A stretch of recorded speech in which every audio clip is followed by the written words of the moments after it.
সাবেক প্রধানমন্ত্রী শেখ হাসিনার ব্যক্তিগত চিকিৎসক অধ্যাপক doctor ABM Abdullah. Doctor ABM Abdullah, আপনাকে স্বাগত জানাচ্ছি পালস অফ পলিটিক্স আমার আজকের আয়োজনে। আপনাকে অনেক ধন্যবাদ। শুধু দর্শকদের শুভেচ্ছা জানাই, স্বাগত জানাই। আপনাকেও ধন্যবাদ স্যার, সময় দিচ্ছেন। যেটি নিয়ে আলোচনা এবং সমালোচনা দুটোই চলছে, গণমাধ্যমেও আসছে আর সামাজিক যোগাযোগ মাধ্যমে প্রায় ছেয়েই গেছে বলা চলে যে আপনার প্রফেসর এমিরেটাস যে সম্মাননা সেটি বাতিল করা হয়েছে সম্প্রতি, এবং আপনি বিভিন্ন জায়গায় এটা নিয়ে কথাও বলেছেন। খুব সংক্ষেপে যদি আপনার কাছে আপনার অভিব্যক্তিটা জানতে চাই, যেহেতু বিভিন্ন জায়গায় বলেছেন, একটু যদি সংক্ষেপে আমাদেরকেও বলেন। না, ধন্যবাদ আপনাকে। শুধু আমার এটা বাতিলই করে নাই, আমাকে তারা যে একটা অনারিয়াম দিত, নমিনাল একটা, সেটাও তারা কিন্তু ফেরত চাইছে। শুধু ওই দুইটা জিনিসই আমি মনে করি তারা যে কাজটা করছে এটি সম্পূর্ণ একটা অন্যায়, অযৌক্তিক। এইটা শুধুমাত্র জিঘাংসা বলেন বা প্রতিহিংসা বলেন, এটি করেই করছে। আমি কিছুদিন একটা গুজব শুনছিলাম যে এই ধরনের, সুতরাং আমি মেন্টালি প্রিপেয়ার ছিলাম। এটা আমার খুব একটা কষ্ট হয় নাই, খুব একটা ক্ষতিও হয় নাই, কারণ আল্লাহ তো আমাকে অনেক দিয়ে দিয়েছে। আমার এই বয়সে পরে হয়তো এই কথাতে আসবে আমি আমার মনে করি যোগ্যতার চেয়ে অনেক বেশি পেয়ে গেছি আর কি। এটা আল্লাহর রহমত আমার উপরে। এই শুধু একটা এই এমিটাস এই একটা জিনিস, এটা যদি বাতিলই করে বাদই যায়, আমার এমন কি আর ক্ষতি হবে? বরং যারা এটা করলো, আমি মনে করি তারা যে যেহেতু এই জিনিসটা অবৈধ, অন্যায়, আমি মনে করি তারা খুব নিচু মনের পরিচয় কাদের দিচ্ছে। প্রতিহিংসা বা আমার জিঘাংসার শিকার হলেন আপনি? আমার এই বয়সে এসে এইটুকু তো না করলেও তারা পারতো। এমন কি আর জিনিস এখানে বাতিল করতেই হবে? এটাতে যে আমাদের যে ইউনিভার্সিটি, এটা টিচিং হসপিটাল, এটা মেডিকেল ইউনিভার্সিটি, এখানে মনে হয় আর কোনো কাজকর্ম না। এখানে আমারটা বাতিল করলেই একেবারে ইউনিভার্সিটি বোধহয় বিশাল কিছু একটা করে ফেললো। সুতরাং এদিক থেকে আমার কাছে কোনো, যেটা বললাম, আমি আমি মোটামুটি ভালো আছি, সুস্থ আছি, কোনো অসুবিধা হচ্ছে না আমার। জি, আপনি বলছেন আপনি প্রতিহিংসা বা জিঘাংসার শিকার। কাদের দ্বারা এই প্রতিহিংসা বা জিঘাংসার শিকার হলেন? কাদের দ্বারা? যেহেতু প্রশাসনটা করছে এটা, সুতরাং তারাই তো এটা করছে। কারণ এটা তো আমাদের বঙ্গবন্ধু মেডিকেল ইউনিভার্সিটির প্রশাসনিক সিদ্ধান্ত এটা হয়েছে, তারাই করছে এটা। এবং তারা তো সবাই প্রায় ডাক্তার আর কি। আমাদের একটা কথা আছে না, ডাক্তারদের, আমাদের সোসাইটি তো কাকের গোস্ত নাকি কাকে খায় না আর কি। তো ডাক্তারদের গোস্ত ঠিকই ডাক্তাররা খায় আর কি। সুতরাং আমার যে উন্নতি হচ্ছে, একটা পরে একটা অনেক উন্নতি আছে, পরে হয়তো আমি বলবো একসময় আমার কি প্রোগ্রেস, কেন আমি এরকম আগাচ্ছি। এটা হয়তো কারণ তারা হিংসায় হচ্ছে না আর কি, কারণ ওকে ক্যামেরা টেনে নেওয়া যায় আর কি, এটাই আর কি। তো এই এছাড়া তো আমি আর প্রশাসনিক কোনো কারণ দেখি না। স্পষ্ট প্রশাসনিক সিদ্ধান্তের কথা বলছেন। প্রশাসনিক সিদ্ধান্তেই আপনাকে প্রফেসর এমিরেটাস বানানো হয়েছিল। সেই মানে প্রশাসনে কি পুরো রদবদল হয়েছে? আমরা জানি আসলে আওয়ামী লীগ সরকার পতনের পর বা ক্ষমতাচ্যুত হবার পরে অনেক রদবদল হয়েছে। সেই প্রশাসন কি পুরোপুরি বদলে গেছে? আসলে ঘটনা সেটাই, যেহেতু এটা আগের প্রশাসন করছে, সুতরাং এরা তো আগের প্রশাসন যা করছে তাদের বাদ দিতেই হবে আর কি। এইটা থেকেই হয়েছে, পুরোপুরি বদলে গেছে। আগের প্রশাসনে যারা যারা ছিল, ওই প্রশাসনের লোক বলতে গেলে কেউ নাই, 100% তাদের লোক, তারাই করছে। সুতরাং দায়ী দায়িত্ব তাদেরই, আমার কোনো দায়ী দায়িত্ব নাই এখানে। আমার কোনো, যেটা বললাম, যা করছে এর জন্য তারা কি হবে দেখা যাবে পরে আর কি। আমার কোনো অনুমতি নেই। আপনাকে যে বলা হয়েছে যে বেতন ভাতা বা সুবিধাদি যা ছিল সেটা ফেরত দিতে, এটি আসলে আপনি ফেরত দিবেন কিনা, বা এটা কেমন পরিমাণ আর্থিক টাকায় যদি জিজ্ঞাসা করি, কারণ আচ্ছা, গণমাধ্যমে একটা অঙ্ক পাচ্ছি। আপনাকে একটা জিনিস আমি ক্লারিফাই করি, এটা হয়তো আপনি আরো সুন্দর করে প্রেজেন্ট করবেন। সেটা হলো, যখন এই যে এমেরিটাস অধ্যাপক হিসেবে, এটা তো কোনো চাকরি না, এটা বেতন ওটা, এটা অনারিয়াম দেওয়া হয়। এবং আইনে আছে অনারিয়ামের পরিমাণটা হলো একজন অধ্যাপকের সর্বোচ্চ যে বেতন রিটায়ারমেন্টের সময়, ওই পরিমাণ টাকাটা পাবে। আচ্ছা, আরেকটা কথা বলি, আমি কিন্তু রিটায়ার্ড অলরেডি। রিটায়ারমেন্ট হলে আমি তো পেনশন পাই। এটা পেনশনটা তো পাবোই লাইফ লং, আল্লাহ যতদিন বাঁচিয়ে রাখেন। সব চাকরিতে এটা আছে, আমার ওইভাবে কিন্তু পেনশন চলছে। হুম। এখন আসছে বাড়তে বাড়তে বোধহয় 54,000 সামথিং, একটা ফ্র্যাকশন আছে, এটা কিন্তু পাচ্ছি। আর এমেরিটাসের যে আইন, সেটা হলো একজন অধ্যাপকের পেনশন ছাড়া সমান বেতন আমি পাবো, লেটেস্ট বেসিক পেটা আর কি। সেটা কিন্তু 78,000 টাকা হয়। তারা করছে কি, আমার পেনশন যা পায় ধরেন 54 বা সামথিং, ওর সঙ্গে এক্সট্রা টাকা যোগ করে 78 বানাইছে পেনশন সহ। এটা তো আরেকটা অবৈধ কাজ করছে, তাহলে তো পারে না। ওটা তো 78 আলাদা। একজন অধ্যাপকের সমান বেতন যেটা, মানে প্রাপ্য বেতন যেটা বেসিক পে, সেটা কিন্তু তারা না দিয়ে পেনশন প্লাস ধরনের সঙ্গে হয়তো 23-24 হাজার টাকা একটু আসে, দুইটা মিলে আমাকে 78,000 করে তারা দিচ্ছে আর কি। আরেকটা অন্যায়, অবৈধ কাজ করতে। আচ্ছা, এই যে টাকাটা ফেরত চাইলো, তারা কি পেনশনের টাকা ফেরত চাইতে পারে? কোনো কোনো চাকরিতে এরকম কোনো নিয়ম আছে? কেউ রিটায়ারমেন্টে গেল, সারা জীবন চাকরি করলো, পেনশন পাবে, এটা কি ফেরত পায়? এই টাকাটা সহ তারা যে হিসাব দেখাচ্ছে, এই টাকা সহ তারা কি ফেরত চাইছে? তাহলে এখন এইটা টোটাল কত আরেকটা টাকা অন্যায়, দেখাচ্ছে? অবৈধ কাজ টোটাল করে। কত টাকা দেখাচ্ছে ফেরত দিতে হবে? তারা তো বলছে যেটা হয় 14 লক্ষ, আসলে 14, 14.5 লক্ষ, এটা হয় না। এটা আন্দাজেই লিখছে, এই হিসাবও করতে পারে না। ইভেন আমার যখন অর্ডার দিছে, অর্ডারে লেখা আছে যে আমার নিয়োগটা অবৈধ ঘোষণা করবো, বাতিল, তার সঙ্গে ওই যে টাকা ফেরত দিতে হবে। এই অর্ডারে এইটুকু লেখা, কত টাকা কি, এটা কিন্তু অর্ডার মধ্যে লেখা নেই। এটা তারা বিভিন্ন মিডিয়াতে বিভিন্ন বিভিন্ন দেখতেছেন, তারা সারা মিডিয়াতে হইচই পড়ে গেছে। তখন তারা বলতেছে 14 লাখ, 14.5 লাখ। কারণ আমি একটু, আমাকে জিজ্ঞেস করছে কত লাখ, আমি বলছি কত লাখ টাকা আমি জানি না, ওরা তো উল্লেখ করে, ওরা শুধু লেখছে আপনার টাকা ফেরত দিতে হবে, হুম। কিন্তু কত কত এইসব কিন্তু লেখা নেই সেই জুন 2024 থেকে। কারণ এইটুকুই আমি এমনি করে বলছিলাম যে কত টাকা, 1 টাকা 2 টাকা না 10 টাকা না 10,000 20,000 টাকা, অ্যামাউন্টটাও লিখতে পারে, তা তো অর্ডারও লিখতে জানে না। সেই জন্য আমি এই কথাটা বলছিলাম আর কি। কিন্তু তারা পরে দেখাচ্ছে 14.5 লাখ টাকা সম্পূর্ণ আরেকটা রং একটা হিসাব দিচ্ছে আর কি। কারণ আমার পেনশনের টাকা তো ফেরত দেওয়ার অধিকার তাদের নাই। এক্সট্রা টাকা তারা যদি চায়, হ্যাঁ, সেটা রিয়েল হিসাবটা তারা দেবো, আমি দিতেই হবে। তারা যদি চায়, তারা যদি মনেই করে যে যেহেতু আমার এটা বাতিল, আর যদি মনে করে আমার টাকাটা তারা দিছে, এটা কিন্তু আইন মেনেই দিছে। আগের যে প্রশাসন যারা ছিল তারা নিয়ম নীতি মেনে সিন্ডিকেটের মাধ্যমে এটা পাশ করাই কিন্তু এটা দিছে। এবং তারা যেহেতু এটা মানতে চাচ্ছে না, তো সেহেতু আর তো বলার কিছু নাই। তারা রিয়েল হিসাবটা দেখ, প্রয়োজন আমি এখন দিব, এখন তারপর এখন দেখবো কি দুটো প্রশ্ন। করবো। আপনি কি এই টাকাটা ফেরত দেবেন? মানে নাকি আপনি কোনো আইনি ব্যবস্থা আসলে বা কোনো রকম আপিল করবেন? না, যদি যদি তারা চায়, আমি আগে তারা রিয়েল হিসাবটা আটক দেখি। তারা যদি একেবারে এতই ইউনিভার্সিটির দৈন্য দশা হয়ে থাকে আর অচল হয়ে গেছে, আমার টাকা ছাড়া চলবেই না তারা, যেহেতু এটা আইনের মাধ্যমেই পাশ করা হয়েছে, সিন্ডিকেটের মাধ্যমে আগে প্রশাসন করছে, যেহেতু তারা এটা করতে চাচ্ছে, সেটা ডিসিশনটা আমি পড়িনি, আমি দেখি কি করি আর কি। আইনের চিন্তা ভাবনা আমি এখনই করতে চাচ্ছি এখন না আর ঠিক কি। তারা আসলে কি? কারণ আপনি আপনি নিশ্চয়ই স্যার দেখেছেন, আপনি এবং সৎভাবেই বিশ্লেষণ করে আমাদেরকে বলবেন যে তারা কোথায়, বিধির ঠিক কোথায় লঙ্ঘনটা তারা পাচ্ছে? তারা দেখাচ্ছে যে ওই যে সিন্ডিকেটে যে এই আইনটা পাশ, আসলে রিয়েল আরেকটু ক্লারিফাই করা দরকার। আমাকে এমেরিটাস অধ্যাপক হিসেবে নিয়োগ দেওয়া হয় 22 সনে, 2022 সনে আর কি। এবং তখন তারা একটা লামসাম ধরে 30,000 টাকা মান্থলি দেওয়া হবে এইভাবে আর কি। হুম। আসলে তখন আইনে অনেক কিছু ক্লিয়ারই ছিল না, বা অনেক কিছু তারা ক্লারিফাই করেন, তাদের একটু ভুল ছিল ওই প্রশাসনে, বলছি 2022 সনে যারা ছিল আরেক প্রশাসন সেটা। হুম। তো সেখানে এই আইনটাই ছিল আর কি। কিন্তু পরবর্তী সময়ে যখন আর প্রশাসন চেঞ্জ হয়ে গেল, তারা দেখলো আসলে এই এমেরিটাস অধ্যাপক অনেক ইউনিভার্সিটির সঙ্গে মিলে দেখে এটা আসলে আজীবন সম্মাননা। তারা তখন কিন্তু 3 বছরের জন্য দিছে, এটা হয় না, এটা সাধারণত লাইফ লং। অনেক ইউনিভার্সিটির অনেক দেশেই আছে, ইভেন ঢাকা ইউনিভার্সিটি বলে আর অনেক ইউনিভার্সিটি আছে। এই জন্যই আর আগের যে প্রশাসন, ঠিক এই প্রশাসনের আগের ইমিডিয়েট প্রশাসন, তারা এই আইনটা কিচ্ছু করে না, কিছু সংশোধন করছে। সংশোধন করে তারা লিখছে যে আজীবন সম্মাননা। সুতরাং আজীবন ভাবে ওই অর্ডারটা ওইভাবে আছে, তাকে আজীবনের জন্য এমেরিটাস অধ্যাপক হিসেবে নিয়োগ দেওয়া হলো। এই শুধু সংশোধন করছে। এবং এইটাই বর্তমান প্রশাসন বলছে সিন্ডিকেট যেটা করছে একজনের প্রস্তাবের ভিত্তিতে এটা করা হয়েছে, এবং ওই সময় অনেকগুলো এজেন্ডা থাকে সিন্ডিকেটের মিটিং এ, ওই এজেন্ডাতে এটা ছিল না। সুতরাং এটা অবৈধ, এটাই বলছে। এই যে এই সংশোধনীতে আদেশটাই অবৈধ, এটা তারা অবৈধ করতে চাচ্ছে আর কি। কিন্তু এখানে তারা একটা জিনিস হয়তো বলে না, না চেপে গেছে না কি করছে। আপনার যে কোনো মিটিং এ বা সিন্ডিকেট মিটিং বা যে কোনো মিটিং এ এজেন্ডা থাকে 1 2 3 4 লাইফ, শেষের দিকে তারা বিবিধ থাকে। তারা ওই বিবিধ ধরে ধরে আমার এই জিনিসটাকে পাশ করাইছে। এখন তারা বলে যে এটা অবৈধ। তারা যদি অবৈধ বলেই থাকে, এই দায়িত্ব কি আমার নাকি? এটা তারা যারা আগের প্রশাসন যারা আইনটা পাশ করছে, তারা কি আপনি না কি এই বুঝেই সিদ্ধান্তকে করছে? চ্যালেঞ্জ করবেন? আমি চ্যালেঞ্জ এই মুহূর্তে করতে চাচ্ছি না। চ্যালেঞ্জ মানে তো আইন তো কেস করা তো আমি এই মুহূর্তে চাচ্ছি না, কারণ এদের সঙ্গে পারা যাবে না, এরা খুব বেশি পাওয়ারফুল এখন তো। আমি দেরিও শান্ত শিষ্ট আছি, দেখি কতদূর করতে পারে। যদি ওরকম আমাকে কিন্তু অনেকে বলছে চ্যালেঞ্জ করার জন্য, ইভেন অনেক আইনজীবী আমাকে বলছে আর কি, যে আপনি এটা রিড করেন, দেখবেন ওরা এই দিকে ওরা টিকতে পারবে না। যেহেতু ওরা করছে, দেখি এর শেষ পর্যন্ত কি হয় আর কি। একটু ওয়েট করছি, আমি দেখি। আমি তবে আমার ব্যক্তিগত ভাবে আইনে রিড করার ইচ্ছা আমার কিন্তু নাই। আচ্ছা। আ আপনার কাছে কি কোনো ব্যাখ্যা চাওয়া হয়েছে বা আপনার সাথে কোন রকম কথাবার্তা যখন এই সিদ্ধান্তগুলো হচ্ছে? একটা ভালো প্রশ্ন করলেন। এই যে তারা হুট করে একবারে একদিনের মিটিংয়েই একজনের ডিসিশন নিয়ে তারা এটা বাতিল করলো, তারা তো আমাকে আত্মপক্ষ সমর্থনের কোনো সুযোগ তো দেয় নাই। আমাকে এক্সপ্লেনেশন কল করতে পারতো, তারা করে তারা কোশ্চেন করতে পারতো। কোশ্চেনে যদি তারা স্যাটিসফাইড না হতো, তাহলেও বাতিল করতে পারতো। হুম। সেই সুযোগ কিন্তু তারা আমাকে দেয় নাই। নিজেদের মতো করে হুট করে ডিসিশন নিয়ে বাতিল, বাস, এবং বাতিল প্লাস টাকা ফেরত দিতে হবে আমাকে। আমি আমি আমি কিন্তু জানিই না কিছু। আচ্ছা।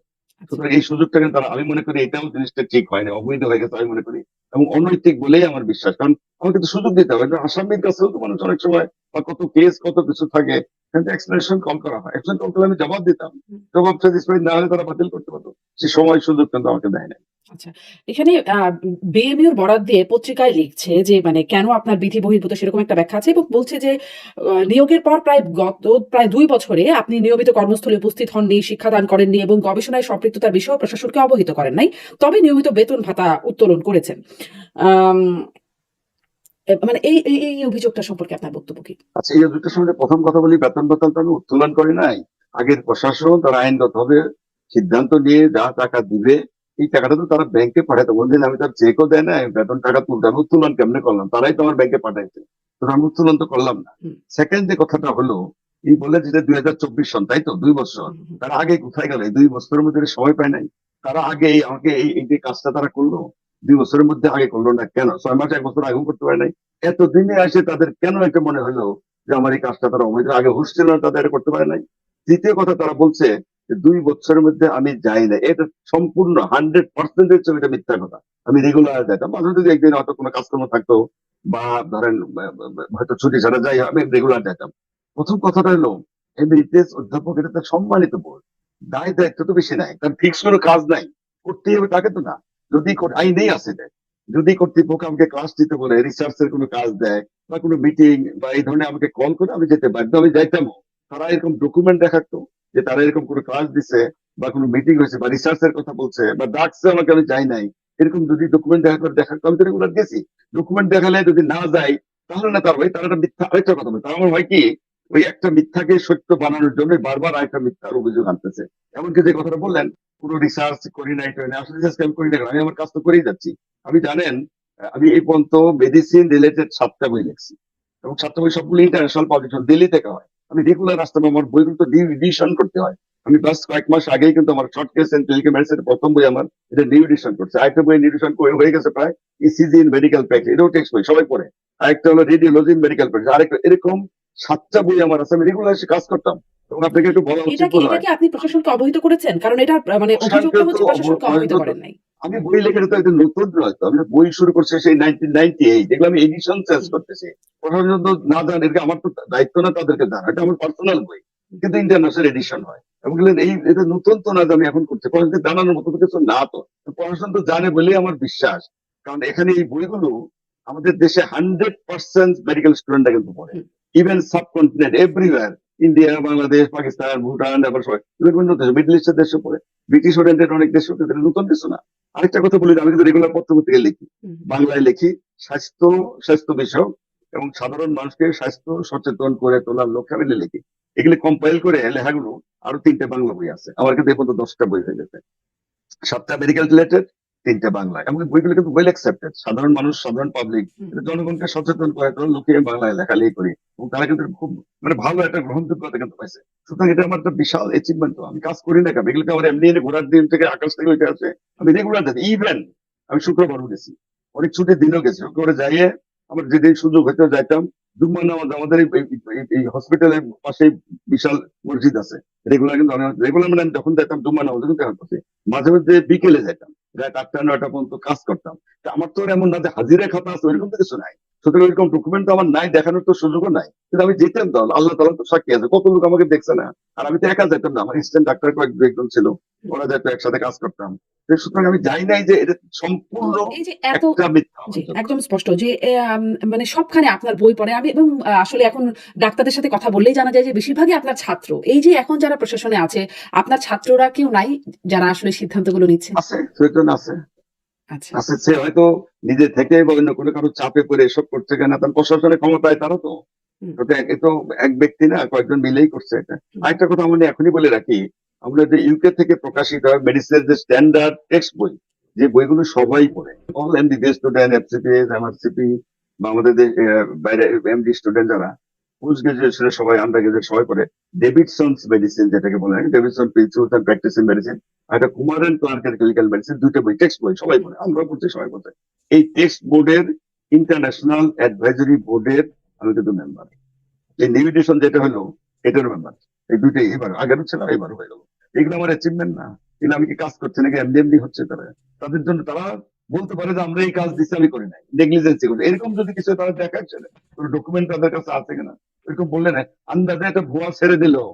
হুম, আর আমি ওইটাই মানে নিলাম, আমরা সাধারণ মানুষ কিন্তু বুঝে ফেলছে যেটা জিঘাংসা বা প্রতিহিংসা পরায়ণ হয়ে একটা আমরা একটা অভিযোগ আনতে, এই অভিযোগ কিন্তু পরে আনছে, যখন দেখছে মিডিয়ার লোক বা আমার রুগী, আমার বন্ধু বান্ধব, আমার আত্মীয় স্বজন, ইভেন আমাদের সাংবাদিক ভাইরা যারা আছে, সবাই আমার পক্ষে বিশাল ভাবে এটার প্রতিবাদ করছে। বিশাল এই যে ধরেন, এই যে ফেসবুক বলেন, হুম, অনলাইন বলেন, কি আরো ইউটিউব সব জায়গায় মিডিয়া, পত্র পত্রিকা, সবাই তো এটা প্রচার করছে, আমার পক্ষেই তো তারা বলছে। হুম। এখন তারা নতুন করে এই অভিযোগ আনছে, এই অভিযোগ কিন্তু শুরুতে আনে নাই তারা।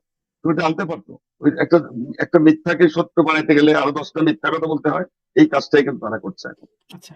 এই যে মানে ফেসবুকে আসলে আম এটার অনেকেই সমালোচনা করছে এই সিদ্ধান্তের। আবার ধরেন আমি যদি বলি ডাক্তার সাখাওয়াত শান্ত তিনি নিয়মিত গণমাধ্যমে কথা বলেন, টক শো গুলোতে কথা বলেন। আপনাকে তিনি তার শিক্ষক হিসেবেই আখ্যায়িত করছেন এবং তিনি লিখছেন যে গত ১৭ বছর তৎকালীন বিএসএমএমইউ থেকে তিনি সহ মানে ডাক্তার সাখাওয়াত শান্ত সহ শত, শত চিকিৎসকের নিয়োগ বাতিল হয়েছে। শারীরিকভাবে লাঞ্ছিত করা হয়েছে, প্রাপ্ত প্রমোশন থেকে বঞ্চিত করে একাডেমিক জীবন ধ্বংস করা হয়েছে। আপনার কাছে ক্ষতিগ্রস্ত কেউ এ বিষয়ে অথরিটির সাথে কথা বলার অনুরোধ করলে আপনি কোনো ভূমিকা রাখেন নাই এবং তিনি রেফার করছেন আরো একজন বিশিষ্ট লিভার বিশেষজ্ঞ প্রয়াত অধ্যাপক ডাক্তার মবিন খান। তিনি বীর মুক্তিযোদ্ধা, তাকে পেনশন পর্যন্ত দেওয়া হয় না শুধুমাত্র বেগম খালেদা জিয়ার চিকিৎসক হওয়ার অপরাধে। আসলে কি বিষয়টা এমন? আপনার কাছে এই বিষয়গুলো আসতো, আপনি মানে এগুলো কি ধন্যবাদ আপনাকে। আমি মবিন খান স্যার, উনি আমার টিচার সরাসরি, ওনার কথা দিয়ে আগে বলি। মবিন খান স্যারের পেনশন যে দেওয়া হয় না, এটা আমি আসলে জানিও না, এটা সত্য, একদম আল্লাহকে সাক্ষী রেখে বলতেছি। যদি দিয়ে না থাকে এই দায়িত্ব থেকে আমার, আমি কি প্রশাসনের কেউ ছিলাম, আমি কি ভিসি ছিলাম, নাকি প্রো ভিসি ছিলাম, না ট্রেজারার ছিলাম, না ফাইন্যান্স ডাইরেক্টর, আমি তো জানি না এটা। আমি রিয়েলি জানি না। এটা আমি জানতে পারলাম স্যার যখন, আমি স্যারের প্রতি গভীর শ্রদ্ধা জানাচ্ছি, তার আত্মার মাত্রাত কামনা করছি। আমি যেদিন মারা গেলেন, আমি জানা যায় গেলাম, ওই সময় তৎকালীন ভিসি বলতে যে স্যারের এই যে পেনশনের টাকাটা দেওয়া হয় না, আজকে থেকে চেকটা দিচ্ছে। আমি কিন্তু ব্যথিত হলাম, দুঃখিত। রিয়েলি আমি কিন্তু কোনদিন জানতাম না। আমি সবচেয়ে বড় কথা, তার অভিযোগটা আমার আনলো, আমি কি প্রশাসনে ছিলাম, আমি কি ভিসি ছিলাম, যে টাকা আমি দিই নাই, তো আমার কাজ না। তৎকালীন প্রশাসনের দায়িত্ব, প্রশাসক যারা ছিল, অভিযোগ তাদের বিরুদ্ধে তারা আনতে পারে, তো কিন্তু আমার এরকম বিরুদ্ধে আনতে ঘটনাগুলো গত তদন্ত ১৭ সাপেক্ষে। বছর হতো, এরকম ঘটনাগুলো? না, এর গত 17 বছর হতো না, ওনার ঘটনা তরফে একটাই অভিযোগ আনছে। আরেকটা যেটা বললেন, হ্যাঁ অনেকের চাকরি কিন্তু হতো, এটা আমি জানি, আমার নলেজে এটা আছে। বিভিন্ন পেশার বিভিন্ন শ্রেণীর অনেকে চাকরিচ্যুত হয়েছে, এটা আমি জানি। আসলে তো সেখানে তো আমারও করা কিছু ছিল না। অনেক ছেলেপেলেরা আছে যারা আমারই ছাত্র, হুম। তাদের চাকরি গেছে, আমার কাছে রিকোয়েস্ট, অনেক রিকোয়েস্ট করতে। যে তখন তো এটা বললেন, অন্য প্রশাসন ছিল, পলিটিক্যাল ব্যাপার ছিল, আর আমি তো রাজনীতির কোনো মানুষ না। সরাসরি আমি রাজনীতির সঙ্গে আগেও জড়িত না, কোনো সময় আগেও ছিলাম না, এখনো না। আমার কাজ, পেশা, চিকিৎসা, ছাত্রদের শিক্ষা, এগুলোই যেতে ছিলাম। সুতরাং ওই ব্যাপারে তো আমাকে দায়িত্ব, মানে দায়ী করে তো লাভ নেই, আমি তো দায়ী না প্রশাসনের করলেও কেউ। ধরেন আপনি কি এটা কখনো অথরিটি মানে আপনি আচ্ছা, যেহেতু ওইটাই বলতে চাচ্ছি, প্রধানমন্ত্রীর ওইটাই ব্যক্তিগত বলছি যে, চিকিৎসক ছিলেন, আপনার অনেক রিচ ছিল, ওইটাই বলছি সচিব আমি, পদমর্যাদার। জি, হ্যাঁ, জি। ওইটাই বলছি যে এমন অনেকে আমার ছাত্র ছিল, ছাত্র ছাত্রী, এবং তাদের প্রতি আমি অত্যন্ত সিম্পাথি দিই। কিন্তু আমি বিভিন্ন ফোরামে, বিভিন্ন ভাবে, হয়তো মিডিয়াতে এগুলো আসে নাই, আমি কিন্তু কথা বলার চেষ্টা করছি, যে তারা করতে পারিনি। এবং সেখানে এটা আমার, কারণ আমি তো প্রশাসক কেউ ছিলাম না। হুম। সুতরাং জাস্ট সাজেশন দেওয়া, রিকোয়েস্ট করা, অনুরোধ করা, কিন্তু আমি কিছু কিন্তু করার সুযোগ কিছু কেউ করে নাই আর কি। এটা সোজা কথা, যারা তৎকালীন যারা দায়িত্বে ছিল, তারা এটা করে নাই আর কি। শুধু আচ্ছা। আমার আর করা কিছু ছিল না, তারা আমাকে ব্লেম দেয় আমি কিছু করি নাই। হুম। এখন যদি আমার পাওয়ার থাকতো, আমার ক্ষমতা থাকতো, আমার দায়িত্বে থাকতো, আমি মন্ত্রী, মিনিস্টার, এমপি, সেক্রেটারি এসব থাকতাম, করি নাই, তাহলে আমাকে ব্লেম দেওয়া যেত। এটা আমার ক্ষমতার বাইরে ছিল সেটা। হুম। আমি সুপারিশ করার চেষ্টা করছি তৎকালীন। হুম। সরাসরি এইসব ব্যাপারে কোনো আলোচনা আমাকে সরাসরি করতেই দেন, কিছুই করতে দেন। সে অভিযোগ যেটা আনছে, মিথ্যা, এটা সম্পূর্ণ একটা মিথ্যা একটা অভিযোগ আনছে। মানে এই আপনি ব্যাপারে চেষ্টা করেছেন আমি বিভিন্ন জানি, সময়। কিন্তু আমি কিছু করতে পারি নাই, করি নাই, এটা ঠিক না। কারণ বললাম যে যারা অনেকেই আমার খুবই ঘনিষ্ঠ স্টুডেন্ট, আমার সরাসরি, কিন্তু তাদের প্রতি আমি খুব সিম্প্যাথেটিক, কিন্তু আমার সুযোগ ছিল না করার। মানে তারা আসলে ওই সময় অনেকে রাজনৈতিকভাবে বৈষম্যের শিকার। এক্স্যাক্টলি তাই। রাজনৈতিক, ওটাও প্রতিহিংসা বলতে পারেন। হুম। তারা প্রতিহিংসার শিকার ওটাই করছে আর কি। আচ্ছা। তাহলে আমার প্রশ্ন হলো, তারা প্রতিহিংসা, তাদের উপর অন্যায় আচরণ করে, সত্যি আমি দুঃখিত। ওই প্রতিহিংসা শিকারকে আমার উপর দিয়েও চালাইতে হবে তাহলে? সেই শিকার কি তাহলে আপনার, আমার, ওরা যদি অন্যায় করে, ভুল করে, তাহলে ওই কাজটাকে আপনারা করে, তাহলে আপনার ভালো কি কাজ করলেন? আপনারা তো ওই কাজই করছেন তাহলে, জি। স্পষ্ট। তাই না? আচ্ছা, তাহলে আমার তাহলে তার জন্য কি আমার এটা বাতিল করতে হবে? ওই জন্য 2 বছরে কোনো কিছু না পাইয়া ওই একটা শ্রোতা ধরে যে ওই আমার এই যে সিন্ডিকেটের যে আইনটা পাশে যেটা অবৈধ ছিল, ওইটাকে একদিনই ঘোষণা করে বাতিল করলো। এই একটা কড়া যুক্তি দিয়ে। জি। আ আর আরেকটা যে সাহিত্য যে কথাগুলো বলছে, শুধু এটা তো না, আরো কয়েকটা কথা বলছে, আমার শেখ হাসিনার সঙ্গে যে সাক্ষাৎকার দেখাচ্ছে, আমি ওই আরো কিছু কিছু আছে, এগুলোর সঙ্গে ওইটা তো রাজনৈতিক ব্যাপার। তো আমাদের এটার সঙ্গে শেখ হাসিনার কথা কি বলছি আমি, এটার কোনো সম্পর্ক আছে?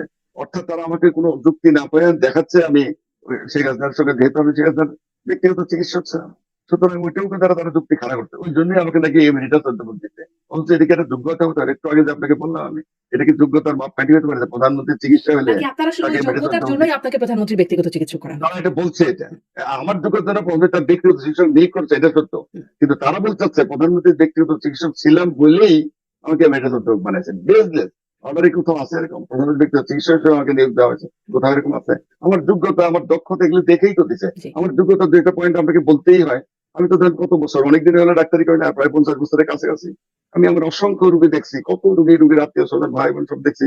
সিনসিয়ারলি তাদেরকে চিকিৎসা সেবা দিয়ে ভালো করার চেষ্টা করছি। শিক্ষক হিসেবে আমার অনেক ছাত্র, অসংখ্য ছাত্র ডাক্তার হয়েছে, ডাক্তার, এবং তারা অনেক স্বনামধন্য, ভালোভাবে চিকিৎসা দিয়ে যাচ্ছে। অনেকে কিন্তু এখন অধ্যাপক, তারাও তাদের যোগ্যতায় তার স্বনামধন্য ভালোভাবে চিকিৎসা দিয়ে যাচ্ছে। এদিকে যোগ্যতা না আমার, এই যে বইয়ের কথা বললাম, 10টা বই লিখছি, 7টা মেডিকেল রিলেটেড, 2টা বাংলায় বই, তারপরে যে 2টা ইন্টারন্যাশনাল বই, তার আমি অ্যাডভাইজারি বোর্ডের মেম্বার। আমি এই পর্যন্ত 15টা অ্যাওয়ার্ড পাইছি, হুম, হুম। 15টা। জি। প্রথমে তো ইউজিসি অ্যাওয়ার্ড পাইছি, এটা একটা প্রেস্টিজিয়াস পোস্ট, এটা ইউজিসি, আপনি ইউনিভার্সিটি জ্ঞান কমিশন জানেন। আমি 21 পদক পাইছি। বাংলা একাডেমির আমি কিন্তু ফেলো। এগুলা প্রত্যাহার বাংলা করা হবে না তো? মানে এগুলোও কি সেটা বলছে। তারপরে আরেকটা বলে, আরেকটা হলো যে মেহের কবির বিজ্ঞান পুরস্কার, এটা পাইছি। কতগুলো বাংলা অর্গানাইজেশন আছে, এই যে দেশ টিভি বলেন, হুম, যে বাংলাদেশ প্রাইভেট মেডিকেল প্র্যাকটিশনার, ওখানে আমি আজীবন সদস্য। দেশ টিভির আজীবন সদস্য, একটা রোটারি ক্লাব, ওখানে আজীবন সদস্য। করোনার সময় কিন্তু আমাকে করোনা হিরো হিসেবে আমাকে উপাধি দেওয়া হয়েছে। হুম। এগুলি আমার অ্যাচিভমেন্ট না, আমার যোগ্যতা দেখেই তো এটা দেওয়া হয়েছে। তো প্রধানমন্ত্রীর চিকিৎসক ছিলাম বলে এটা দেওয়া হয়েছে, এটা কেউ বিশ্বাস করবে? জি। এগুলো আমি তো না, যতটুকু জানি আপনি খুবই মিনিমাম টাকায় আসলে, যেখানে এখন ডাক্তারদের অনেক ফি, আপনি খুবই একটা মিনিমাম ফি রাখেন সম্ভবত। আপনি হয়তো ভালো বলতে পারবেন। আপনি এখনো পর্যন্ত ৳৩০০ রোগী দেখেন। এই বিষয়টা ভালো মন্দ কি এটা মানুষ বিচার করবে আর কি। হ্যাঁ, আমি 300 টাকা রুগী দেখি, এটা আমার অহংকারের কিছু না, আমি দেখি। এটা আমার ইচ্ছা, এটা যার যার ব্যক্তিগত ব্যাপার। কেউ 2000 টাকা নেই, কেউ 3000 নেয়, তারপর আমি আসলে 300 টাকা নিয়ে, আমার সাইকোলজি হলো গরিব ধনী সবাই যেন মোটামুটি আমার কাছে পৌঁছতে পারে আর কি। গরিব কত মানুষ আছে না, রিক্সাওয়ালা, এই যে ফেরিওয়ালা নিচে করে করে খাচ্ছে, কৃষক শ্রমিক আছে, সাধারণ শ্রমিক, কত লোকজন, তার তো ইনকাম করতে বহুত কষ্ট। আমি এমন ভাবে রাখছি যে সবাই যেন কম বেশি, নিম্ন আয়ের, মধ্যবিত্ত, উচ্চ আয়ের যারা, তারা তো আসেই। তাই সেজন্য ওই 300 টাকাই রাখছি, আমি ওই শুরু থেকে তাই ছিল। ওইটা আর আমি বাড়াই নাই, এবং এই ব্যাপারে আমার পরিবারও কিন্তু কোনোদিন বাধা হয়ে দাঁড়ায় নাই। আমার ওয়াইফ ছিল, আপনি জানেন, উনি কিন্তু মারা গেছেন করোনা হয়ে 2021 সালে। উনিও কিন্তু কোনোদিন বাধা হয়ে দাঁড়ায় নাই। ইভেন আমার একটা মেয়ে, একটা ছেলে, দুজনই ডাক্তার। মেয়ে ছেলেটাও পজিশন করছে, এমআরসিবি করতে, মেয়েটাও এমডি করা। তারাও কিন্তু আমি কেন নেই এমনি বড় ওই হাসি ঠাট্টা করতো, এই তোমার ছাত্র অমুক 1000 টাকা, 500 টাকা, 1500 টাকা নেয়, তুমি এরকম কেন এরকম করতো, এমনি ঠাট্টা করতো। তারা কোনোদিন কিন্তু এই যে আমি টিচারে কেউ বাধা হয়ে দাঁড়ায় নাই। এটা আমি আমার সাইকোলজি, আমি চালাই আসছি, এইভাবেই চলবে আর কি। জি। এটা আমি তৃপ্ত, আমি, আমার কোনো অসুবিধা নেই। জি, আপনি আরেকটা বিষয়ে একটু শোনা যায় এটা আপনি নিশ্চয়ই এটা কনফার্ম করবেন যে এটা আসলে কি গুঞ্জন নাকি এটারও বাস্তবতা আছে। যে এখনো বর্তমান সময়ে অনেক ভূতাপেক্ষ প্রমোশন দেয়া হচ্ছে বা বেতন ভাতা দেওয়া হচ্ছে। যারা আসলে অনেক আগে ১৭ বা ২০ বছর আগে তারা মেডিকেল অফিসার ছিল, তাদেরকে এখন প্রমোশন দিয়ে সরাসরি অধ্যাপক পদে দেয়া হচ্ছে। এরকমটা শোনা যাচ্ছে বিভিন্ন জায়গায়। এটা কি নিছক গুঞ্জন নাকি এটির একটা বাস্তবতা আছে? আসলে এরকম কথা আমিও শুনছি, যেহেতু আমি সরাসরি কোনো দায়িত্বে না, এ ব্যাপারে আমি কোনো কমেন্ট করতে চাচ্ছি না। এই গুঞ্জন কিন্তু বাজারে চালু আছে, একেবারে 15 বছর আগে চাকরি, যেটা বললেন একটু আগে ডক্টর সায়ন্তার কথাই বললেন না, অনেকে চাকরিচ্যুত হয়েছে, হুম, এটা হয়েছে তো, হুম, এটা হয়েছে, তারা হয়তো বিভিন্ন জায়গায় চাকরি করছে, অনেক বেতন পাইছে, টাকা নিচ্ছে, তাদেরকে এরকম রেগুলারাইজ করা হয়েছে, এরকম আমিও শুনছি আর কি। এই ব্যাপারে আমি কমেন্ট করতে চাচ্ছি না, কারণ যারা চাকরি যদি তারা পেয়ে থাকে, তাদের প্রতি, তাদের চাকরিচ্যুত হয়েছে, তাদের প্রতি কিন্তু আসলে অবিচার করা হয়েছে, এটা কিন্তু আমি আগেও স্বীকার করলাম। হুম, হুম, অনেকে চাকরি গেছে, এটা সত্য, বা রিটায়ারমেন্টে গেছে, এটা সত্য। এবং তারা যদি চাকরি পেয়েও থাকে, তো ভালো, এই প্রফেশন যদি দিয়ে থাকে, কিন্তু এটা নিয়মের মাধ্যমে তো করা উচিত। হুম, আমি বলতে চাই না এই কারণে, আমার কথার দ্বারা যদি তাদের আবার চাকরির কোনো ক্ষতি হয়, এটা বা আর্থিক ক্ষতি, এটা আমি কিন্তু চাই না। সুতরাং তাদের যা হয়েছে, যে প্রশাসন দেখবে, তাদের ব্যাপার। কিন্তু তাদের প্রতি কিন্তু আমি আগেও সিম্পেথি আমার ছিল। যদি তাদের চাকরি ফেরত দিয়ে থাকে, সেটাও ঠিক আছে, যেহেতু যদি নিয়ম অনুযায়ী করে থাকে, তাহলে তো আমার বলার কিছু নাই। যদি আমি শোনার কথা আমার, আপনি যেমন শুনছেন, আমি বাজারে কথা চালু আছে।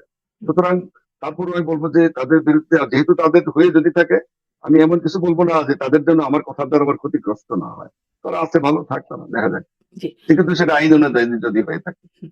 আপনি যে বলছিলেন যে আপনি শেখ হাসিনার ব্যক্তিগত চিকিৎসক ছিলেন। মানে এখনো কি চিকিৎসার কোনো প্রয়োজন আপনার সাথে যোগাযোগ হয়? কথাবার্তা হয়? দৌড় কেমনে হবে আর কি। শেখ হাসিনা তো দেশে নাই, আমার সাথে কোনো আজ পর্যন্ত যাওয়ার পথে কোনো টেলিফোন বা অন্য কোনো ভাবে কোনো ভালো কোনো যোগাযোগ নাই, প্রশ্নই আসে না। আচ্ছা। মানে এটাকে তো একদম সুযোগ নাই।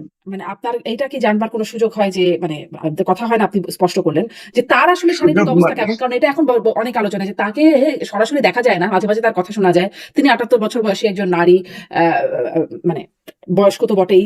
ফলে এবং ক্ষমতাচ্যুত হবার পরে তার শারীরিক অবস্থা কেমন? সে বিষয়ে জানবার কোনো আপনার ব্যক্তিগত চিকিৎসক হিসেবে জানবার সুযোগ হয়েছে কিনা? না, আমি তো আসলে এটা কোনো সুযোগ নাইও।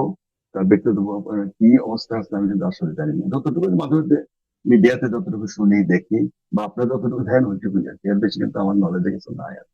আচ্ছা। আর মানে জানার কোনো সুযোগও নাই আমার। জি। অনেক ধন্যবাদ স্যার। নিশ্চয়ই সামনে দেখব যে আপনি আসলে এই মানে সিদ্ধান্তটার বিরুদ্ধে কোনো চ্যালেঞ্জ করেন কিনা, আপিল করেন কিনা। সে সময় নিশ্চয়ই কথা হবে যে আসলে কি হচ্ছে। আপনার কাছ থেকে জানবার সুযোগ হবে। না, ধন্যবাদ আপনাকে, আপনাকে এখানে আমন্ত্রণ জানার জন্য ধন্যবাদ। আপনার মাধ্যমে কিন্তু সাধারণ মানুষ জানতে পারছে অলরেডি যে কি কি ঘটনাটা ঘটছে, কেন তারা করছে এটা, হুম, যেটা মানে কতটুকু শোভনীয় এটা। কারণ আমি তো বয়স হয়ে গেছে কম না, তাই না? এই বয়সে তো এইভাবে করা এটা তো একটা অপমানজনক ব্যাপার। হুম, এটা না, আমার খুব ক্ষতি করতে তারা করতে আমি তো একটু আগে বললাম, কিন্তু আল্লাহ অনেক দিচ্ছে হুম, আমাকে। এই যে অ্যাওয়ার্ড বললাম, বই বললাম, কত কিছু হয়ে গেছে। সুতরাং আমি তো তৃপ্ত। ইভেন আমি তো কিছু সোশ্যাল ওয়ার্ক করি, এটা অবশ্য বলা ঠিক হবে কিনা, তারপরে বলবে আমার বাড়ি কিন্তু অজপাড়া গায়ে, জামালপুর জেলার ইসলামপুর উপজেলা হারিয়াবাড়ি গ্রাম। হুম। আমি ব্যক্তিগত উদ্যোগে একেবারে পিওরলি আমার নিজস্ব উদ্যোগে আমি বাড়ি থেকে তো এটা অনেক আগের ছিল, আমি জাস্ট ডেভেলপ করছি, বিশাল মসজিদ করছি, বাপদাদার আমলেই করা। তখন ছোট ছিল, আমি দোতলা করছি, অনেক বিশাল 4,000 স্কোয়ার ফিট এরকম আর কি। ওখানে কিন্তু একটা মাদ্রাসা চলছে এখনো। মাদ্রাসা মানে হাফেজিয়া মাদ্রাসা, প্রায় 20 বছর হয়ে গেছে। এখনো 200 ছাত্র আছে যারা হাফেজ, অনেকেই বের হয়ে গেছে বিভিন্ন জায়গায়, তারা হাফেজির যা যা কাজ তা করে বেড়ায়। আর আমার এমন একটা লিল্লা বোর্ডিং আছে, বিনা পয়সায় খাওয়া দাওয়া এগুলো কিন্তু চলে আর কি। এবং ওখানে ওই যে সরকারি ভাবে আমি করাই নিছিলাম, তখন একটা কমিউনিটি ক্লিনিক আছে, যেখানে, এটা কমিউনিটি ক্লিনিক আপনি জানেন, হুম, সেখানে সার্ভিস দেওয়া হয়, গভর্নমেন্ট সরকার থেকে ওষুধ দেয়। আমি ব্যক্তিগত উদ্যোগে যা ওষুধপত্র, অনেক সময় কোম্পানি হয়েছে স্যাম্পল ট্যাম্পল কত কিছু দেয় না। প্লাস আমি আমার নিজস্ব টাকায় মাঝে মাঝে ওষুধপত্র সাপ্লাই দেয়, কিন্তু গ্রামের মানুষের খুব উপকার হয়। জি, ডেইলি 50, 60, 70, 80, 100 টাকা করে সিম্পল। ওখানে কিন্তু ফ্রি ডেলিভারি, কিন্তু সেফ ডেলিভারি সিস্টেম আছে, ওটা করে। ভ্যাকসিনের ব্যাপার আছে, তারা হেলথ এডুকেশন যা পারে করে। সুতরাং আমি মনে করি যে সোশ্যাল ওয়ার্ক থেকে এই যে একটা মসজিদ, একটা মাদ্রাসা, একটা কমিউনিটি ক্লিনিক, একটা লিল্লা বোর্ডিং, এতটুকু করছি তো, এটা কিন্তু আমি তৃপ্ত, আমি খুব আনন্দ পাই, ভালো লাগে নিশ্চয়ই, মানুষের নিশ্চয়ই। জন্য কিছু করতে। জি, আর আমি নিশ্চয়ই। সেটাই আপনি চালিয়ে আপনার যাবো, এই ভবিষ্যতেও আপনার তাই চালিয়ে যাবো। আপনার এই ভালো কাজগুলো চালিয়ে যাবেন। আপনার জন্য শুভকামনা রইল। নিশ্চয়ই আপনি আপনার দ্বারা মানুষের যে উপকার সেটি হতেই থাকবে। অনেক ধন্যবাদ স্যার সময় দেওয়ার জন্য, যুক্ত হওয়ার জন্য। ধন্যবাদ আপনাকে, আবার সবাইকে শুভেচ্ছা জানাচ্ছি। দর্শক আপনাদের সবাইকে ধন্যবাদ।